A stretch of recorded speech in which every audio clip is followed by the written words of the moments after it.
Alright, let's do this. So hopefully you've had time to see James Gunn's DC Slate announcement, but there is a lot more to go through.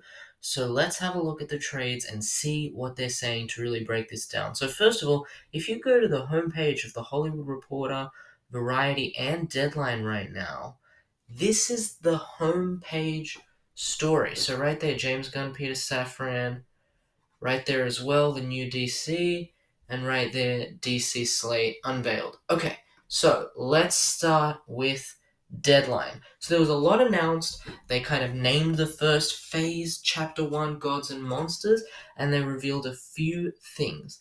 But a couple of things that I'm unsure of is how much they're keeping from the old universe and what's going to be new. So let's dig through and see what is relevant here. So they've got the Waller show, which is going to have the Peacemaker cast returning. So it's not a full reboot. It's not a full reboot like people were saying. And then they are also talking about core new characters like Batman and Superman. But are they going to keep Gal Gadot or any of those people? Let's have a look. All right. Take our diamond characters, Batman, Superman, Wonder Woman, to help prop up our other characters that people don't know.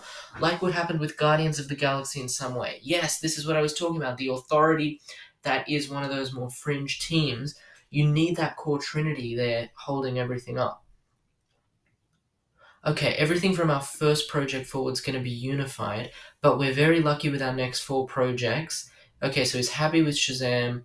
Okay, Gunn saying Flash is one of the best superhero movies ever made. I love that. I love that, man. I think The Flash is going to be amazing. And then wiping away any doubt about the future of Gal Gadot's Wonder Woman, Jason Momoa's Aquaman, and Zachary Levi's Shazam, Safran emphasized these 4 movies are terrific. There's no reason why any of the characters or actors that play them are not part of the DCU. There's nothing that prohibits that from happening. Okay, so first of all, it's not James Gunn, but Peter Safran still knows what he's talking about, and they're not actually confirming it? Maybe because they just don't have plans for where they're going to put them yet, or they don't want to say. But Superman movie coming out in 2025, it's still a while away. There's so much time. I expect things to be plotted in and slotted into 2024, different TV shows and stuff. So I think they'll keep some of them. Yeah. Okay, Andy Muschietti coming back. Blue Beetle's got its own world and fits into the DCU. That is very good. And Aquaman leads into, okay, the history of DC is pretty messed up. The Arrowverse, we love the Arrowverse. And then the DCU, which became the Joss Whedon Justice League, and the Snyderverse. I love that they're acknowledging that. There was Superman and Lois, there's the Reevesverse, there's all these different things. I love this because Gunn is really getting to the core of how splintered it's all been. And in some ways that's cool because we've gotten so many great different things. We've got the Snyder Cut, we've got the CW-verse, we've got all these different enjoyable things. But to come in and try to unify all that, it is a difficult job, right? If not just have a shared universe that makes sense, to also just have a business strategy that makes sense, you kind of need to just simplify things. Okay, so I like that. Yeah, they were just giving away IP. I agree. Okay, so he's talking about the fact that Penguin and Joker, that kind of stuff, it works, but it's going to be clearly labeled as DC Elseworlds, just like the comics. I thought maybe they'd call it DC Black Label, but Elseworlds is fine. I wonder if there'll actually be a logo that they put, like, at the beginning of the movie, Elseworlds. I think that would be really clever. They should definitely do that. The bar is going to be very high for projects outside the DCU, yeah. So if you're doing outside stuff, it's got to be really good. Okay, so the J.J. Abrams Superman movie still draft version? Okay. And then they're talking about David Ayer's Suicide Squad, Whedon's Justice League, Gunn promised people have become beholden to dates, holding dates, getting movies made no matter what. I'm a writer. We're not going to be making movies before the screenplay finished. This is so good. Okay, DC would rush before. So I really love this. Yep, no reshoots. This is very good. I love this. Okay, Creature Commandos. So let's break down the project. Creature Commandos, this is going to be animated. I like this.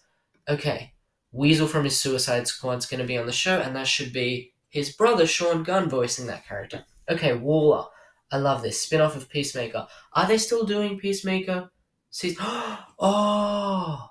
This is a continuation of Peacemaker. I'm working on Superman, so we can't do Peacemaker Season 2. So that's gone, guys. Okay. I loved Peacemaker. I I loved Peacemaker, but season two's gone. Okay, that's okay. They're doing War. Interesting, interesting. Oh, it's not going to be rated R. Oh, okay. Superman Legacy. This is the start of the DCU, which is 2025. Still a while away. Okay.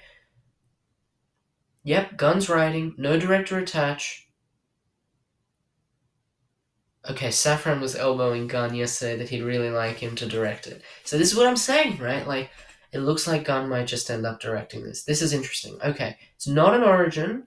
It focuses on Superman balancing his Kryptonian with his human upbringing, truth, justice, the American way. Ooh, they went with the American way there. Interesting. Not the kind of, peace and truth and the whole world. Interesting. His kindness in a world that thinks his kindness is old fashioned. This should be interesting. I wonder if they can make the Superman work because Warner Brothers for years now has been saying Superman's not relevant, people don't care about Superman, but he is. In fact, he could be more relevant than ever, so I'm interested to see what Gunn does there. Okay, Lanterns. This is what I was saying. Is this a replacement for the old Green Lantern Corps series? It looks like it. Oh. Safran specified this is different from the one Greg Berlanti had in the works, the latter being a space opera. Okay, but they're not saying if the Greg Berlanti one's cancelled. I assume that it is. Why would you do both? But they're going to have Hal Jordan and Jon Stewart. That's fantastic. Big role in the main story. So they keep teasing there's going to be this interconnected story, some kind of big bad or kind of crisis at the center of it. I like that a lot. The Authority. This was kind of out of left field. To bring in the Authority was really interesting move here, but I love it because these are great characters from the comics. And I can't remember, was this a TV show or movie? Movie! Okay, well, that should be really interesting to see if that does well. Okay, Paradise Lost. Again, this is the Amazon, so that's really interesting. I wonder how inspired this will be by the Zack Snyder, Patty Jenkins version of Themyscira. Will they bring back any of those actors? They're saying it's Game of Thrones. This is interesting. I think that this could do very well. And the Brave and the Bold feature. This is amazing. Best announcement, obviously. And so they're doing Batman and they're not doing Robert Pattinson, which is an interesting move that they're still doing two Batmans. So that's interesting. Okay, the movie's featuring Batman and his son Damian. I love this. Assassin murderer who Batman takes on. Yeah, this is really good. It's based on Grant Morrison's run. Okay, if you haven't read Grant Morrison's run, do yourself a favor and go read that right now. Because not only is it fantastic, but now there's going to be a movie based on it. That's amazing. Okay, and then what's happening with the other Batman Matt Reeves stuff? Still in the works, and it's something we'll have to balance out with this movie. Oh, okay. So Batman 2 slated for October 2025 because it didn't have a release date yet. And then new actor for Batman for The Brave and the Bold. They floated Ben Affleck's name again as a director, but they didn't name him for a project. Booster Gold. I love Booster Gold. I can't believe they announced this. This is awesome. I will be watching the first day this is on HBO Max. That's amazing. And Supergirl Woman of Tomorrow is great. That book by Tom King is some of his best work. Again, interesting. Will they use Sasha Cale as Supergirl? Probably not, because it sounds like this is a few years out, but maybe because Gunn loves the Flash movie. Who knows? Okay, that's interesting. Swamp Thing. I can't believe they're doing a movie for Swamp Thing. That is really bold, because he is a bit of a fringe character, and I don't know if he can appeal to general audiences, but maybe. Interesting. Oh, there was a 1982 Swamp Thing movie, and then there was, of course, the CW series very recently. Okay, interesting. Some rules that are going to be in the DC. Okay, this is very important. Let's look at the rules. Anyone cast on DC TV's side will also respectively play that character on the film. Okay, what's going on with Tyler Hoechlin and Superman and Lois? That's probably going to be ending soon. I've got an article on that later. Okay, no one will play two parts. Momoa is Aquaman, not Lobo. Wow! Is this an actual quote? Is Momoa staying as Aquaman? If so, that's fantastic. I love that they're not rebooting the whole thing. Keep what works. Aquaman made $1 billion. Keep what works. Okay. What does the KOF 3... Yeah. What does Zaslav think of this? Will he go cheap? No. Their investment is huge. This is fantastic. They've got the resources. Stakes are enormous. I have zero doubt this is really, really good. Okay, I love this. Let's have a look. What did the Hollywood Reporter say? Is it anything different? Is it anything new? Let's see. Okay, they're revealing part of the slate, take out diamond characters, and use them to prop up the others. Yeah. So it sounds like this is kind of everyone was invited to the press event and everyone kind of took their own notes. I'm not sure if any of them got one-on-one time, but they might have been able to ask questions from the audience. As much as I can see, this is pretty much the exact same stuff being written about the shows. So let's see if there is anything new being written here. Okay, interesting. Okay. The previous regime made some films headed by Walter Hamada, and then he's talking that the four leads of those films could potentially return to their roles. So Ezra Miller could be coming back. But again, here they're saying could potentially return to their roles about Jason Momoa. But over here they're saying that Momoa is Aquaman. So is it could he be Aquaman or is he? I don't know. We need more clarity on that. Interesting. Among those actors is Ezra Miller. Ezra's completely committed to their recovery, Safran says.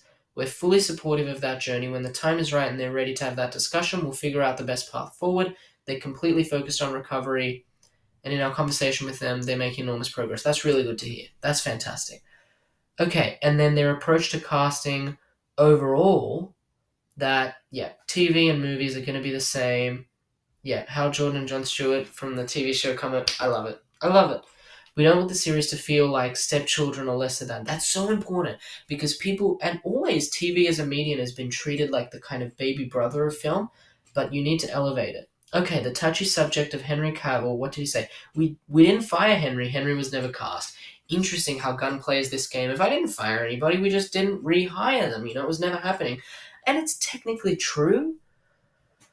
But it's also like, but you could have hired him. For me, it's about who do I want to cast as Superman, who do the filmmakers we have want to cast, and for me, for this story, it isn't Henry. Interesting. I like Henry, I think he's great.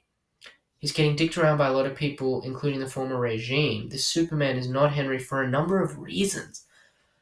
I wonder what the justification can be there, because the only justification I can think is like, this is just a new, fresh Superman, and we can't have the old Superman coming back. He wants to tell a very new story. But then why can Aquaman and Wonder Woman stay around with the same actors? Maybe he just liked those movies more. I don't know. Interesting.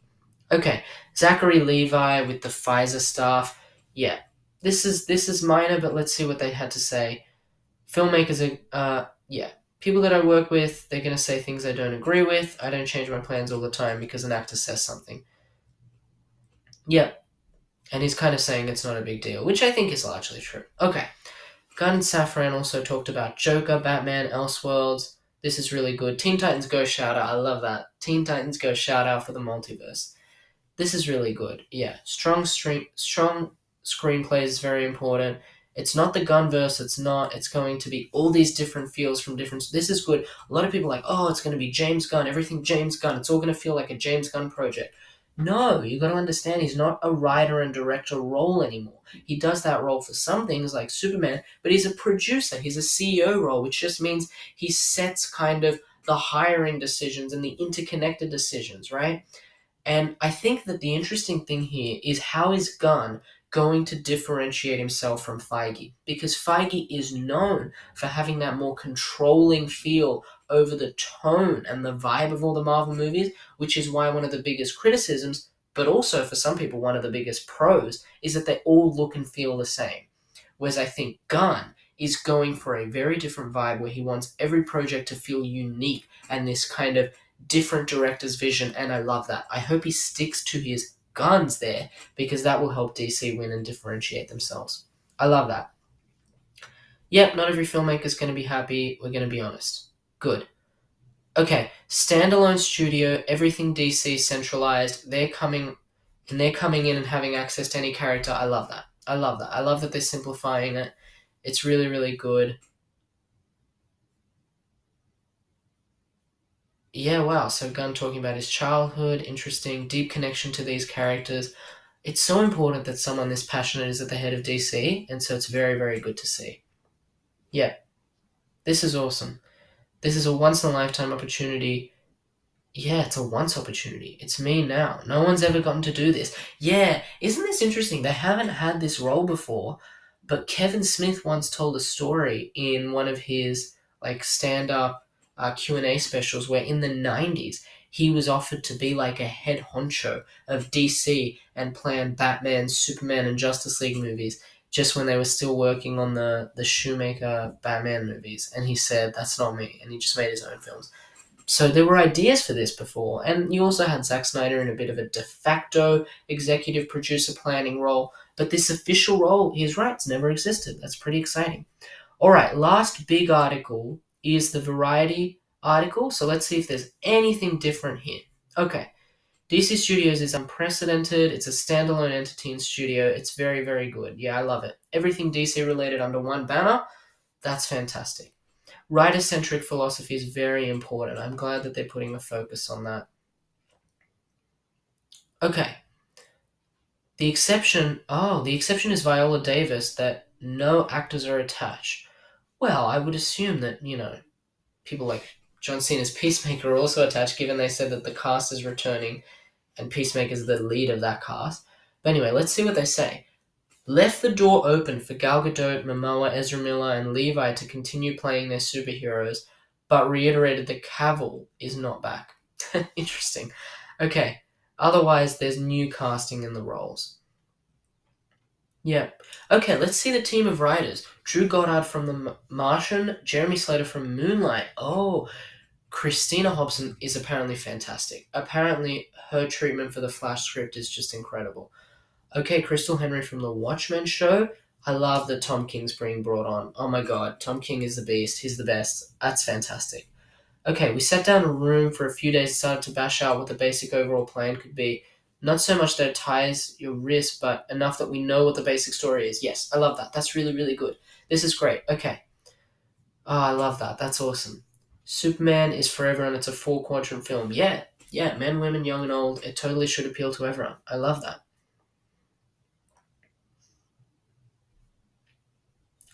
Again, Gunn remaining poker faced as to whether he can direct Superman. I wonder. I don't know. He did those interviews when he was doing the Suicide Squad where they were like, "You were offered a Superman movie," and this is before he was CEO, and he's like, "That's not me. I do the weird characters. I do like a Crypto the Superdog movie."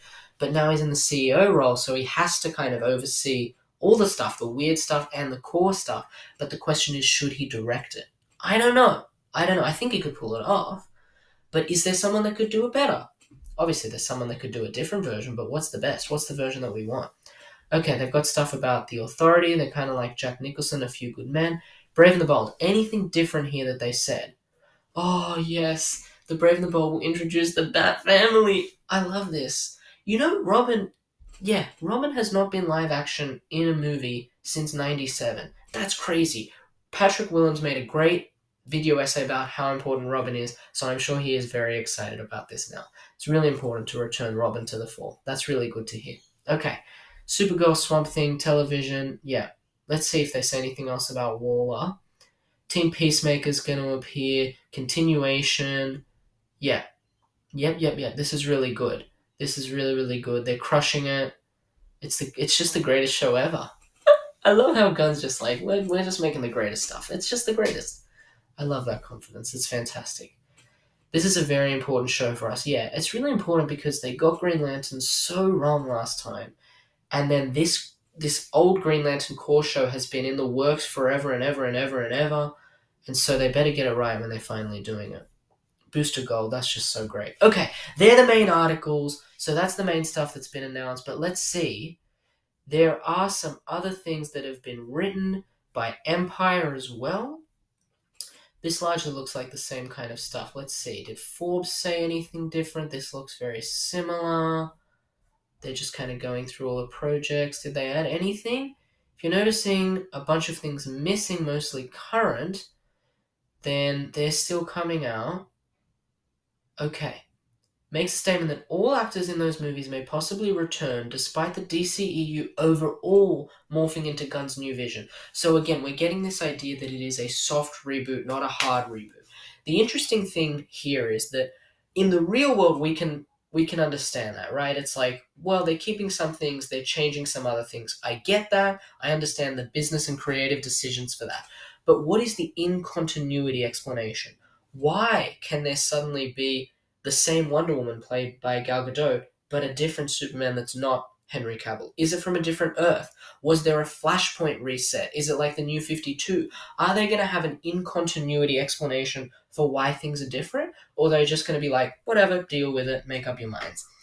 I hope that they do some kind of in-continuity reset. And in his video, James Gunn alludes to the fact that the Flash movie resets the DC universe. So I wonder if they will lean into that. Because they can only do so many reshoots. And I think the last time they did reshoots, Gunn had just come on or he was already done. So I wonder if they can help use that to do this little soft reboot they're doing. This is interesting. Okay, so that's good. Let's see, what did he say to comic book? Mature ratings are ratings that depends on the story. We're going to give every story it deserves. Superman's going to be PG-13. I'm going to make sure that it is. Obviously, it'd actually be hard to not make it, unless you just had Superman murdering people, which he doesn't do. We have other things. There's a little bit aimed towards young women or kids. Yeah, The Brave and the Bold. Everyone will see. I can't believe they announced The Brave and the Bold. That's the greatest thing ever. Okay, so Bleeding Cool's got some stuff, and it looks like they're talking a bit more behind the scenes. Okay, let's see. Lanterns will be a DC Studios TV series. Yes, okay. Okay, so they're talking about the Green Lantern comic books. One can speculate that James Gunn's plans impacted the comic book publisher's sudden change of approach. So Mariko Tamaki, great Batman writer by the way, had been bumped 19 days after she was announced as the writer of Green Lantern Hal Jordan. Instead, they're going to have Jeremy Adams doing Green Lantern starring Hal Jordan in May, and then Philip Kennedy Johnson from Superman is going to be doing Jon Stewart in an ongoing series. So I like that there's this synergy where they're going to be doing comic books focusing on the characters that are from the DCU. That doesn't mean that they're going to be in the same continuity. I don't think that's a good idea anyway. But to be doing the kind of thing where it's like, oh, we're doing a Flash movie, so here's some good Flash comics. Or like, oh, we're going to be doing a lot of stuff about the Authority, so why don't we put them on a new ongoing series? I like that idea. That's very, very good. Interesting. Okay. Rebalancing his Kryptonian heritage with his human upbringing, and maybe the comic will be returning to truth, justice, and the American way. What does that mean, returning? Like an implication that it hasn't been that? I wonder, because look, whether you want to avoid it or not, Superman is very political, so I wonder how they deal with the politics of it there. That should be really interesting to watch.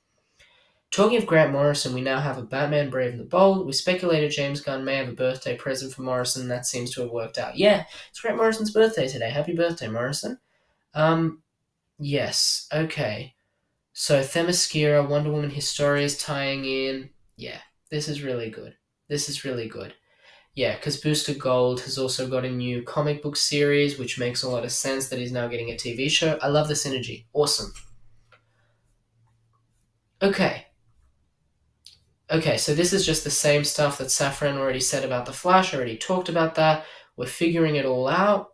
Sasha Cal's the first Latina Supergirl. Oh, the duo were asked, would Sasha Cal continue to play the character? We're figuring it all out. Yeah, so they don't know yet, or they do know and they don't want to say. Because they are probably enough years away from that Supergirl movie to just change it. And whether they have Wonder Woman, Shazam, Aquaman projects after this year, I don't know if they want to do that. So if they leave it long enough, they could just be like, well, it's different actors now. But if they do it soon enough, I think they should use the same actors. Yeah. Okay, so they've got this brain trust of different comic book writers and TV show writers, which is fantastic. Teases future for Michael Keaton's Batman. Interesting. With The Flash expected to relaunch the entire universe and Batgirl shelved, sad, his future as Batman's now unclear, Michael Keaton. As far as a possible return, Safran says, always possibilities, and Gunn says, we're a multiverse still. But the main thing is creating the universe that people put their feet into, and out of that, if we want to have multiverse, which I know one of the things we're working on does have a multiverse tale, is we'll have that in there. Okay, good. So they're saying focus on the main universe first, and then we have the multiverse in our back pocket for the future. I think that's a fair explanation. I think they're probably not going to focus on multiverse for the first few years, and I think that's a good move because as much as it's only been in a few Marvel films recently, and The Flash will be the first time DC does it on film, but they did it on the CW, I think audiences already are a bit like, oh, multiverse, multiverse. So we'll see. I think you have to do it cleverly. I think the problem is so far they've done it in a bit of a spectacle way where it's like, oh, multiverse, different versions of the same character. Whereas you should do it in a smart way where it's like, oh, we have a problem. How do we solve it? Oh, multiverse. Like, it comes in a convenient way.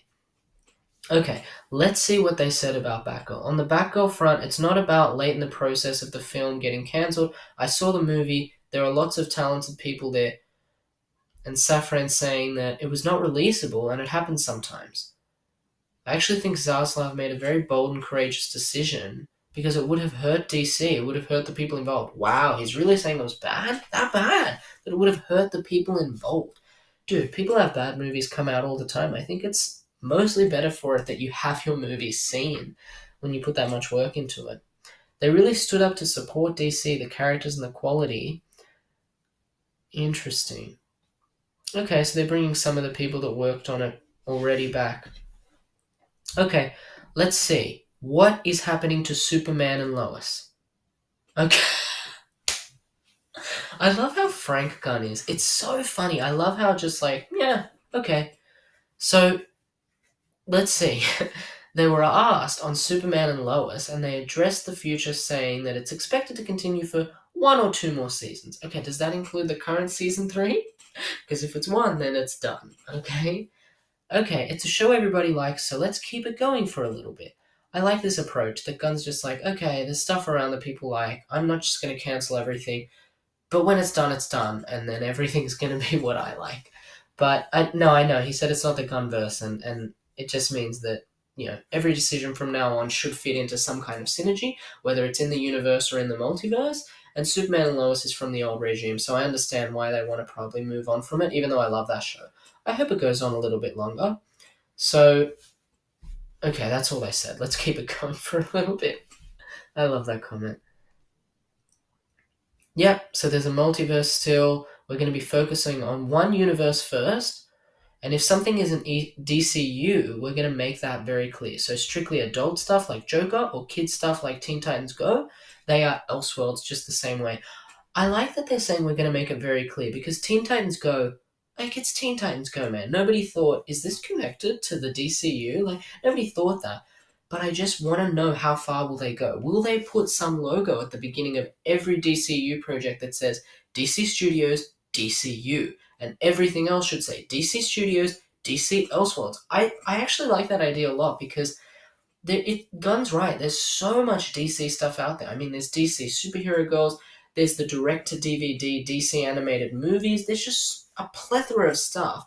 And the fact that for the first time now, they have their own company, their own studio within the Warner Brothers Discovery company that's helming all of it means they can put clear labeling, branding, and stamping on everything. And I think they should really go for it. Okay, this is the introduction of the DCU's Batman. It's not Pattinson, it's not Affleck. I like it. And we're working with Ben, who really wants to be... Okay, he was about to say he really wants to be directing, but then he's like, he's been part of our architectural team trying to bring things together, and he wants to direct one of our projects. But this is the story of Damian Wayne, who's Batman's actual son. Yeah, this is great. This is so good. I wonder, when do we think this will release? Probably 2026. Wow. I think it should be same year or year after the Superman movie. Okay, almost done. A couple of articles left. The Flash confirmed to reset the entire universe. Okay, so Gunn says it's a fantastic movie that I love. The one thing we can promise is that everything from Superman forward. Okay. Gunn went on to note that other 2023 releases are totally disconnected. And then Legacy will kick off the DC universe. From Superman, everything will be canon and connected. We're using some from the past and we're not using others. But everything will be connected and consistent from that moment forward. Yeah. So this is interesting. It sounds like to know which actors are staying, what's going to be canon, and the in-continuity reset, we're just going to have to wait for Superman Legacy. or sometime before that where they just explain it or it starts coming up in some of the TV shows. I don't know if that Superman Legacy release date will be the very first thing they release. I feel like the production time for something like the Waller TV show or that animated show is much shorter, so those could come out first. Yeah, so I just want to know, is James Gunn going to take a full break in 2024 and just say, we're not doing anything for a year and then we're coming back with Superman Legacy and the TV shows? Or are they going to kind of just fluidly go from Aquaman 2 to some new stuff in 2024? That should be interesting to see. I feel like they should just have some kind of like short film or presentation on HBO Max that just connects the old to the new DCU and some kind of. They should do something in continuity that explains it. I think that'd be good. But anyway, there you go. There is my breakdown on all the different stuff about the brand new DCU slate. I think James Gunn's done a really good job at fielding and managing these different questions. Not everything is clear yet, but the one biggest question which has been answered is it is not a full reset and some things will remain. And the other thing that has been answered is I think they've got a really good plan and there's some very exciting stuff coming. I love that they've focused on some very different and kind of fringe characters, but also that for their core characters of Batman and Superman and Robin, that they're doing exciting stuff. Something I didn't hear. What's going on with Harley Quinn? Is Margot staying? I wonder. Anyway, there's lots of interesting stuff here, and the DCU, I think, is finally going to really explode into some awesomeness over the next few years. And I'm still excited for the movies this year, especially for The Flash. All right, so let me know in the comments below, what did you think of James Gunn's DC Slate announcement? What did you think of the projects he picked, the characters he picked? What do you think of the overall vibe so far? We haven't really seen any of it yet, but we've heard, and we've kind of heard his creative talk and what he envisions it to be. So let me know what you think. It's pretty exciting. And subscribe for more DC comics and comic book videos. See ya.